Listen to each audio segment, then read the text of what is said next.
Hi everyone and welcome to our sewing room. Today I'm going to do a tutorial for you on how to construct a pair of joggers. I'll take you through cutting out the pattern and putting it all together. So I hope I keep it simple, and at the end of an hour or so you end up with a great pair of joggers that you can wear. Any joggers pattern will work. I'm using a stretch knit today. I actually love the Made for Mermaids Mama Lexi joggers. They're really slim fit, they've got cuffs on the bottom, yoga type waistband. I'll put eyelets in the front and do a drawstring for you. So if you can grab yourself a jogger pattern, make sure you print it all out, tape it together, cut it out and have it ready to go. I will show you how I lay mine out on your fabric. Now with the fabric choices today, with your waistband you will need something like a stretch. I'm using a cotton lycra, so it does need to be fairly firm. You don't want them falling down. If you don't have any cotton lycra, you can use a ponte or even a French terry. If you're using French terry for the bases, I mean, I've made a pair of joggers here. I have a waistband in French terry with these, and they're staying up perfectly. So any sort of fabric like that will work for the waistband. For the pants themselves, I'm using a gorgeous Mickey Mouse print, and I can't resist that.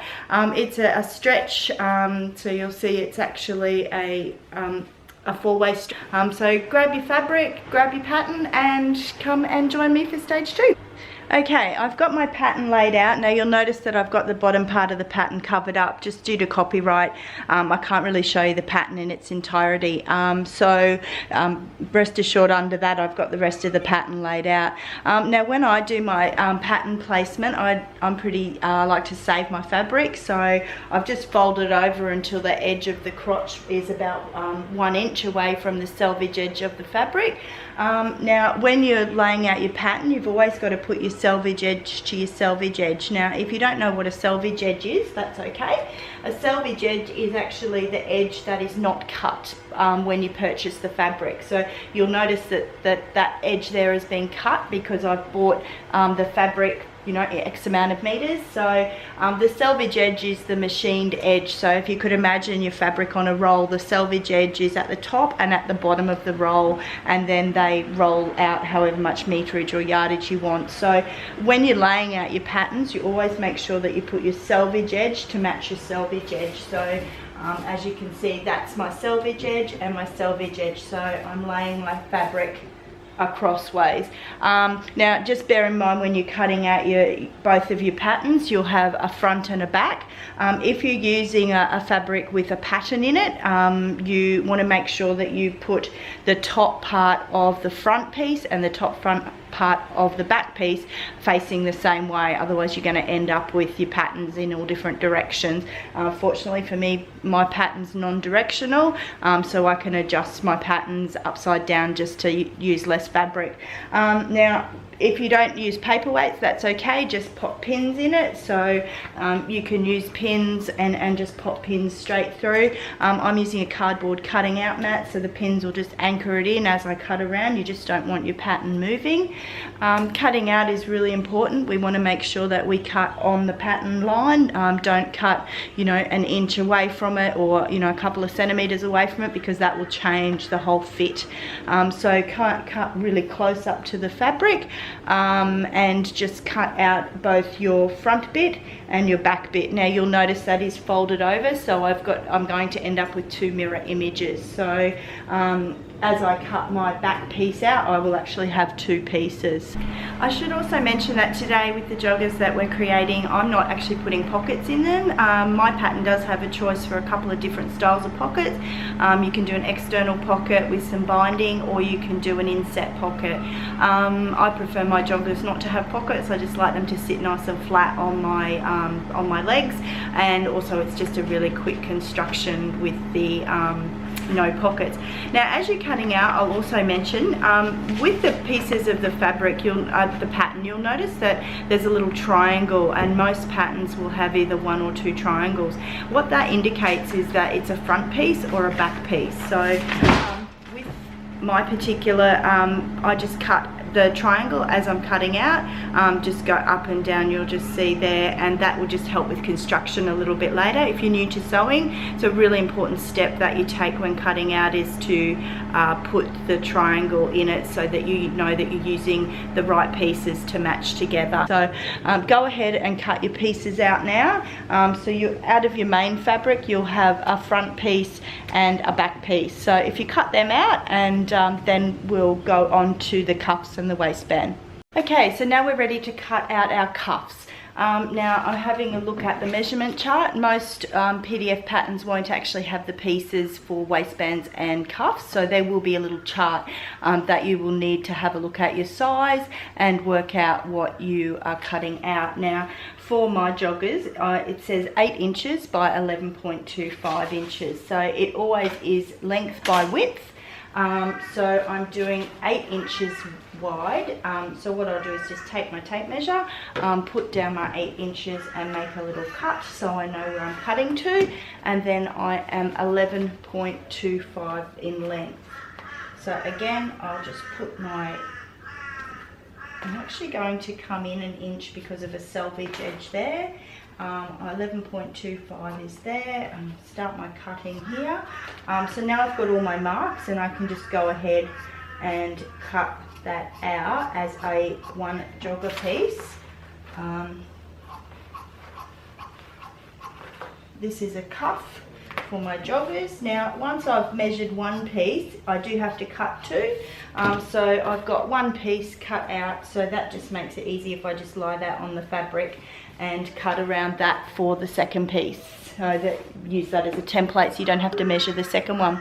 Now our waistband calls for 6 inches in width by 30.25 inches in length. I find with the waistband to actually fold it and then measure half of that. So half of 30.25 is 15 and a little bit. So what I'll do is put that on my fold, and I'll just keep folding my fabric until I have that, and I'll just cut out my waistband according to that measurement there. I just find that a little bit quicker. Bring it back a little bit. We'll try our waistbands on, so you know, if you're not sure of your sizing or it's your first time making joggers, don't stress, because just cut out according to the measurements on your pattern, and then we'll try it on before we attach it to the pants. Okay, so now you've finished cutting out, you should end up with one waistband, 2 cuffs, 2 pieces of front and 2 pieces of back. So just make sure that with your front and back they're mirror images of each other. Now all construction patterns are going to be different, so I'm just working, as I said, with my Made for Mermaids Mum Alexi, so I'll just follow the instructions on that, so that if you've got the same pattern you can work along with me. Now I've laid out both of my front pieces right sides up, and you can see they're the front pieces because they've got the little notch taken out.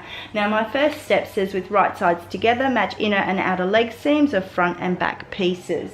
So I've got my 2 front pieces. I'm now going to take my 2 back pieces, and with right sides together, I'm just going to lay that on top like that.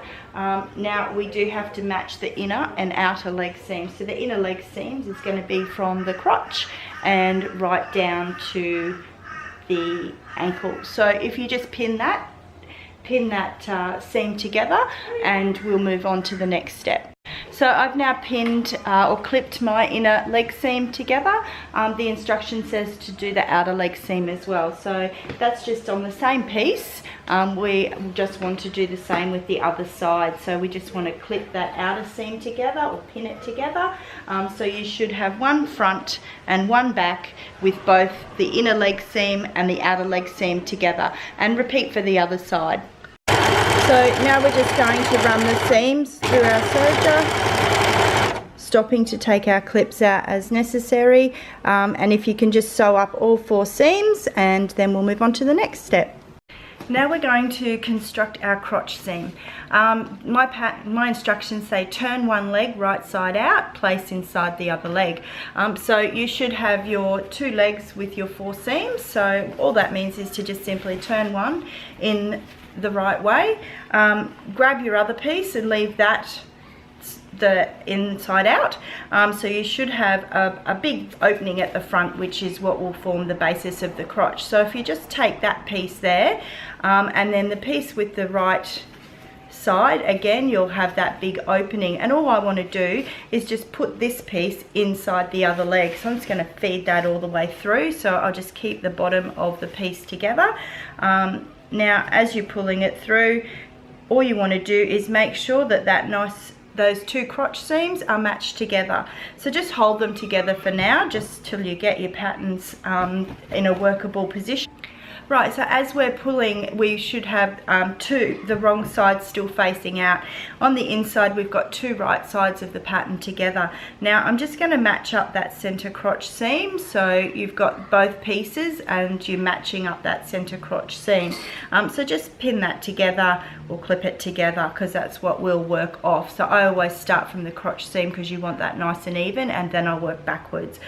So your two front pieces, they should have their two little notches still together, so you know that you've got two front pieces all matched up. I can see I've got the two notches together, so I should have just a small seam from the crotch to the top. So again, I'll just pin that together as well. That should all be nice and even and matching. You shouldn't need to stretch that out, because as if you cut that correctly, that should all fit beautifully. So just pin that together so you've got your front crotch seam all pinned nice together, and then just repeat that for the back bit as well. So again, working from your center crotch seam up to the top, pin that together as well. So what we should end up with is a really nice neat U, which is what forms the crutch. So you should have both of your right sides of the fabric together. We're still looking at the outside of our fabric, and what you should have is a nice pinned U for the crotch. So now what I want you to do is sew around that seam as well. Now a little tip, I'm using my overlocker serger. I actually do it twice on the crotch seam. That's where a lot of pressure is on your garments, you know, bending over and walking. If you're using a machine, use a triple stitch. You'll find that it's indicated by 3 rows of stitching on your display. If you don't have that, just go over it a couple of times. It just reinforces that crotch seam. So as I say, I'm going to overlock mine twice. So if you go ahead and do that seam, and then we'll move on to the next step. Now the next step, our pattern says to grab our waistband and put the wrong sides together. So fold it in half lengthways with the wrong sides together. So using cotton lycra, you can see that one side is slightly better than the other. So just make sure so what you should have is the two right sides of your waistband facing upwards. So now here's where you can opt to press that. It does recommend to do that. My iron is downstairs, so I'm not too lazy to walk down and do it. So I'm just going to rely on pressing it down. Now I'm going to put eyelets in mine. So what I want to do is actually find the center of my waistband as well. So I'm just going to fold that in half. I'm going to mark that with a pin so I know where the center of my waistband is. And then as we open it up, so we've roughly got the center about here.